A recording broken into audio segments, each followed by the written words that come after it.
Hi friends, അപ്പോൾ Valparai trip part 2. Travel ചെയ്യാൻ നല്ല അടിപൊളി ക്ലൈമറ്റ് ആയിരുന്നു ഞങ്ങൾ പോയ ടൈമിൽ. മസ്റ്റായിട്ട് നമ്മൾ കുറച്ച് കാര്യങ്ങൾ ശ്രദ്ധിച്ചോണം. ആനിമൽസും റോട്ടിൽ തൂങ്ങി കിടക്കുന്ന ചൊറിയും പുഴുക്കളും പണി തരാൻ ചാൻസ് ഉണ്ട്. പിന്നെ ചെക്ക് പോസ്റ്റിൽ പറയുന്ന കാര്യങ്ങൾ കറക്റ്റായിട്ട് നോക്കിക്കോണം കേട്ടോ. പിന്നെ നടുക്കാട്ടിൽ ചെന്നിട്ട് മുള്ളാനായിട്ടെങ്കിലും വണ്ടി നിർത്തി കളയരുത്. പിന്നെ അതിരപ്പള്ളിയും മലക്കപ്പാറയും കഴിഞ്ഞ് ഞങ്ങൾ ഷോളയാർ ഡാമിലെത്തി. ഡാമിൻ്റെ റിസർവോയർ ഏരിയ എന്ന് പറയുന്നത് നല്ല അടിപൊളി സ്ഥലമാണ്. അവിടുന്ന് കുറച്ച് ഫോട്ടോസൊക്കെ എടുത്തിട്ട് നേരെ വാൽപ്പാറയ്ക്ക് വിട്ടു. വാൽപ്പാറ കയറി കഴിഞ്ഞപ്പോഴത്തേനും നല്ല മഴ പെയ്തു. വീട്ടിൽ നിന്ന് ഇറങ്ങിയപ്പോഴത്തേനും മഴയൊന്നും ഇല്ലാത്തത് കൊണ്ട് റെയിൻകോട്ട് എടുക്കാൻ അങ്ങോട്ട് വിട്ടുപോയി. പിന്നെ അവൻ എവിടേക്കോ പോയിട്ട് 2 റെയിൻകോട്ടും കൊണ്ടുവന്നു. അപ്പോഴത്തേനും മഴ മാറി. പിന്നെ റൂമിൽ ചെന്നിട്ട് വാൽപ്പാറയിൽ ഫേമസ് ആയിട്ടുള്ള 40 ബെൻഡ് കാണാനായിട്ട് പോയി. അവിടെ ചെന്നപ്പോൾ ഈ ഒരു സ്ഥലം കണ്ടു ഗൈസ്. ഫോണിൽ അത്ര ഭംഗിയുണ്ടെന്ന് എനിക്ക് തോന്നുന്നില്ല, പക്ഷേ trust me guys, it's a jaw dropping scene.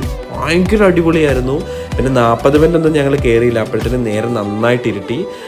ഞങ്ങൾ തിരിച്ച് റൂമിലേക്ക് വന്നു. ബാക്കി വിശേഷങ്ങൾ നാളെ.